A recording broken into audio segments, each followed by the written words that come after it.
Buenas noches, economista Miguel Duche. A continuación, el grupo número 6 hará la exposición del tema de la ciencia, el método científico y el conocimiento correspondiente a la materia de introducción a la ciencia y el conocimiento. La ciencia. Según Mario Bunge, en 1972, nos dice que la ciencia es un sistema organizado de conocimientos que nos permite comprender el mundo que nos rodea y resolver problemas que afectan a la humanidad. Aquí tenemos algunas características como son el conocimiento racional y sistemático. Este es esencial para que la ciencia pueda cumplir su objetivo de comprender el mundo que nos rodea. La exactitud y verificabilidad. Aquí se utilizan métodos rigurosos de observación, experimentación y análisis para recopilar y analizar datos. La falibilidad es una característica fundamental de la ciencia que la hace más sólida, confiable y progresiva. Tenemos la objetividad. La ciencia se esfuerza por ser imparcial y libre de sesgos. Busca entender el mundo tal y como es, independientemente de las opiniones personales.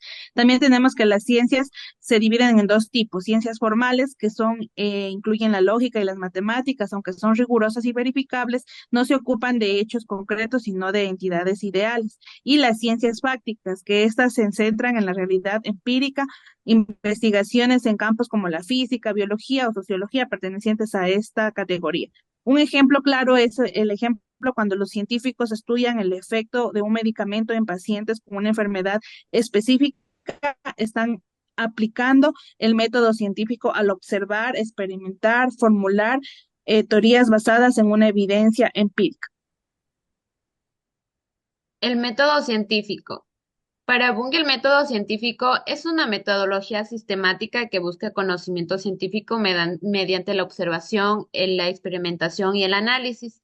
Es el conjunto de procedimientos utilizados para plantear problemas científicos y poner a prueba la hipótesis científica. En pocas palabras, el estudio del método científico es la teoría de la investigación. Esta teoría es descriptiva porque establece pautas para la investigación científica. Algunas características del método científico es la objetividad. Define la objetividad científica como la correspondencia aproximada del conocimiento con su objeto.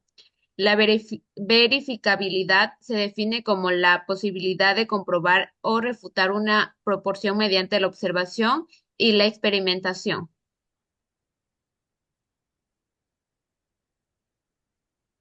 La reproducibilidad. Considera la reproducibilidad es esencial para garantizar la objetividad y confiabilidad del conocimiento científico. Ese concepto implica la capacidad de obtener los mismos o similares resultados al repetir un experimento o una investigación bajo las mismas condiciones. La falsabilidad es un concepto central del método científico que exige que la hipótesis científica puedan ser rechazadas mediante pruebas empíricas. Como ejemplo del método científico tenemos el descubrimiento de la penicilina por Alexander Fleming, el cual observó que un hongo llamado penicilina notatum y su efecto en las bacterias. Luego planteó la hipótesis de que el moho producía una sustancia antibacteriana. Para su experimentación aisló la sustancia y cultivó y aprobó su efecto en diferentes bacterias. El conocimiento. El conocimiento es el conjunto de hechos verificables y sustentados en evidencias recogidos por los métodos y teorías científicas que guían la práctica profesional del trabajo social para mejorar el bienestar de los individuos y las comunidades. Las características del conocimiento es la sistematicidad, que los trabajadores sociales utilizan marcos teóricos para guiar sus intervenciones. El control, que las intervenciones en trabajo social se implementan bajo condiciones controladas, y el empirismo, que se basa en la observación, las experiencias vividas del ser humano y la recopilación de datos empíricos sobre las necesidades del ser humano. La crítica es el conocimiento revisado y mejorado constantemente a través de la investigación y la retroalimentación.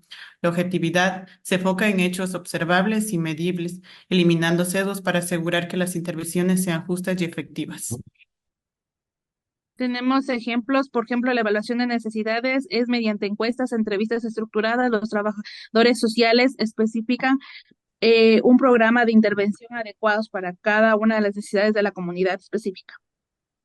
También tenemos la intervención en crisis. Es la utilización de técnicas basadas en evidencias como el asesoramiento en crisis y los primeros auxilios psicológicos. También tenemos los programas de prevención, que es el desarrollo de programas de prevención de la violencia basados en estudios que identifican factores de riesgo y protectores, evaluando su efectividad a través de métodos científicos. Como último ejemplo de conocimiento tenemos el análisis de políticas sociales, que es la investigación sobre el impacto de políticas sociales en poblaciones vulnerables, utilizando datos empíricos para abogar por cambios legislativos que promuevan la justicia social. Esta ha sido toda nuestra exposición. Gracias por la atención.